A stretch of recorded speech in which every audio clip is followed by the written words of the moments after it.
Hello everyone, once again welcome back to Python mastery series. इस particular video lecture के अंदर हमारा chief objective है एक क्वेश्चन को सॉल्व करना। ठीक है, दैट इज कि ए, बी एंड सी ये तीन नंबर है। इन थ्री नंबर में से कौन सा नंबर बिगर है। ठीक है, हमें ये फाइंड आउट करना है क्या ए बिगर है, बी बिगर है या सी बिगर है, यानी max out of these three. ये हमारा टारगेट है टू फाइंड आउट। ठीक, तो अगर ए नंबर 17 है, बी 12 है और 13 है, तो टिल नाउ आपको जो भी पाइथन की नॉलेज है और जो भी जनरल नॉलेज है उसके हिसाब से अगर आपको सॉल्व करना हो तो इसके आप एक जनरल वे के अंदर आप इसको कैसे सॉल्व करेंगे। आप अपने लिए चेक करेंगे क्या ए बी से बड़ा है, तो आपने कहा है ए बी से बड़ा है, 17 12 से बड़ा है। क्या ए सी से बड़ा है, हाँ 17 13 से भी बड़ा है, तो यस इसका मतलब ए ग्रेटर है। इसका मतलब एक नंबर को बिग होने के लिए जो उसके रिमेनिंग दो नंबर है उन दोनों से, ठीक है प्लीज़ वर्ड्स पे ध्यान देना, एक नंबर को बड़ा होने के लिए जो रिमेनिंग दो नंबर है उन दोनों से बड़ा होना पड़ेगा। ऐसे ही अगर मैं इस प्रोग्राम को एक्सटेंड कर दूँ डी पर, ठीक है, ठीक है, तो इसका मतलब एक नंबर को बड़ा होने के लिए रिमेनिंग जो थ्री नंबर है उन तीनों से बड़ा होना पड़ेगा।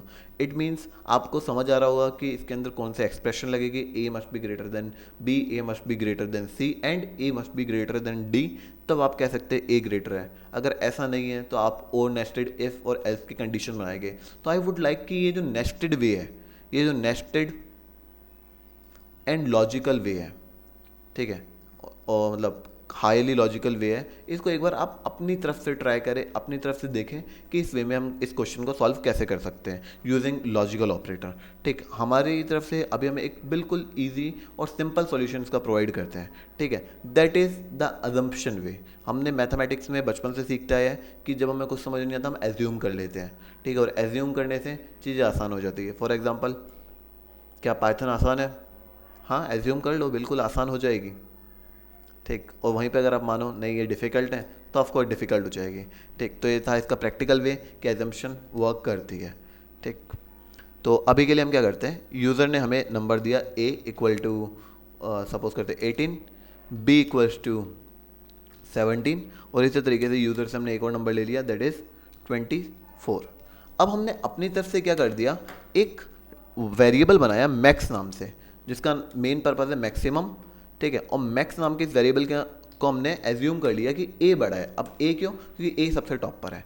तो अब इसे हमने एज्यूम कर लिया कि A is the maximum of all. अब हमने क्या करा, सिंपल एक इफ़ कंडीशन लगाई। ठीक है, और वो इफ़ कंडीशन क्या चेक करती है, क्या बी, ये जो पर्टिकुलर बी है वो मैक्स से बड़ा है। अगर हाँ, अगर ये बी हमारे मैक्सिमम नंबर से बड़ा है तो क्या करो, बी की वैल्यू अपडेट करो, सॉरी मैक्स की वैल्यू अपडेट करो, मैक्स को क्या बनाओ, बी बनाओ। ठीक है, और अगर ऐसा नहीं है तो क्या करो, आगे जाओ।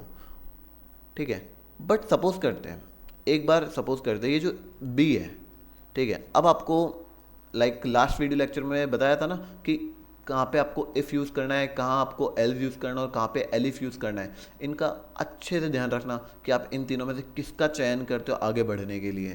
ठीक है, क्योंकि वो निर्धारित करेगा कि आपका जो पर्टिकुलर एक मतलब आप कंडीशन बना रहे हो उस कंडीशन का फ्लो क्या होगा। ठीक है, वही निर्धारित करेगा कि उसका रास्ता क्या होगा। तो रास्ता बिल्कुल अच्छे से चयन करना। ठीक, तो अब हम क्या करने वाले हैं, अब हम क्या, अभी के लिए अगर मैं 17 की जगह यहाँ पे 19 डाल दूँ, ठीक है, तो आप मेरे को बताओ अगर मैं यहाँ पे एल्स यूज़ कर दूँ, ठीक है, तब तो डेफिनेटली ये आगे जाएगा ही नहीं और हमारा प्रोग्राम एरर करेगा। ठीक है, आई होप कि आप शायद समझ गए होगे, but still let me show you क्या कहना चाह रहा हूँ मैं। अगर मैं यहाँ पे एल्स यूज़ कर दूँ और अब बोलूँ अब मैक्स की वैल्यू अपडेट कर दो सी, ठीक है, तो क्या सच्ची में ये प्रोग्राम ऐसे वर्क करेगा?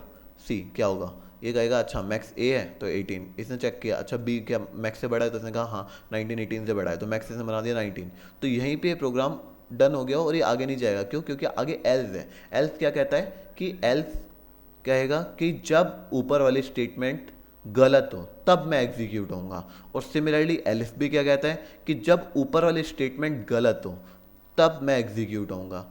तो इसलिए हम एल्स और एलिफ यूज़ नहीं करेंगे यहाँ पे, क्योंकि हमें कंटिन्यूस चेकअप करना है कि क्या नीचे वाला इससे भी ज़्यादा करेक्ट तो नहीं है, यानी हमें हाईएस्ट पॉसिबिलिटी निकालनी है कि सारी चीज़ें चेकआउट करनी है। तो हमने क्या करा, if C is greater than max, क्या सी मैक्स से बड़ा है? अगर सी मैक्स से बड़ा है तो मैक्स की वैल्यू क्या अपडेट कर दो, सी अपडेट कर दो। एंड तब ये प्रोग्राम सही होगा। और एट लास्ट क्या करो, आप प्रिंट कर दो मैक्स को, बस दैट सिंपल। ठीक, तो अब हमने प्रोग्राम को रन करा, अब हमारे पास 24 आया। अब अगर हम यहाँ पे 199 देखें तो 199, बट इस प्रोग्राम का एग्जीक्यूशन क्या है, इस प्रोग्राम का एग्जीक्यूशन कैसे होता है, सबसे पहले हमने मैक्स को ए माना, देन ये चेकआउट करता है बी के लिए, और देन ये चेकआउट करता है सी के लिए। यानी अगर आप इसको स्केल करना चाहो तो आप इसको इजीली स्केल भी कर सकते हो 4 नंबर्स के लिए। सपोज करते हैं आपने एक और नंबर लिया डी, उसके अंदर आपने डाल दिया 2000, तो आपने यहाँ पे एक सिंपल सी स्टेटमेंट देनी है, that is if D is also greater than max, कि डी भी मैक्स से बड़ा है। If D is greater than max, तब क्या करो, मैक्स इक्वल्स टू डी। और ये इतना सिंपल है, यानी ये जो हमारा कोड है स्केलेबल भी है एंड सिंपल भी है। तो अब डी 2000 है, और अगर मैं यहाँ पे 199910 कर दूँ तब भी, और बट कोड एग्जीक्यूट कैसे होगा वो प्लीज़ विजुअलाइज करके रखना। ये सबसे पहले बी के लिए चेक करेगा, अगर बी का ट्रू है, ठीक है, तो ये वैल्यू अपडेट कर देगा। फिर ये सी के लिए चेकआउट करेगा, अगर सी रॉन्ग है, क्योंकि अब मैक्स की वैल्यू क्या हो चुकी है 19910, तो सी रॉन्ग है। फिर ये डी के लिए भी चेक करेगा और डी भी रॉन्ग है, तब ये आगे जाके हमारा प्रिंट करेगा मैक्स, यानी अब मैक्स हमेशा राइट होगा। और ये जो हमारा पर्टिकुलर वर्क फ्लो है, ठीक है, ये इसी तरीके से चलता रहेगा, और हमें हर बार 4-5 नंबर का मैक्सिमम भी ये दे सकता है, और इस कोड को आप इजीली स्केल कर सकते हो। There is no need to worry anything about it. So thanks for watching this particular video lecture. I hope कि आपको समझ आया होगा कि मैक्सिमम ऑफ 3 नंबर कैसे निकालते हैं, और आप इसको अपनी तरफ से लॉजिकल ऑपरेटर और नेस्टेड इफ एल्स से भी ट्राई कर रहे होगे, और उनके अंदर भी थोड़ा अपना ब्रेन लगा रहे होगे। Thank you.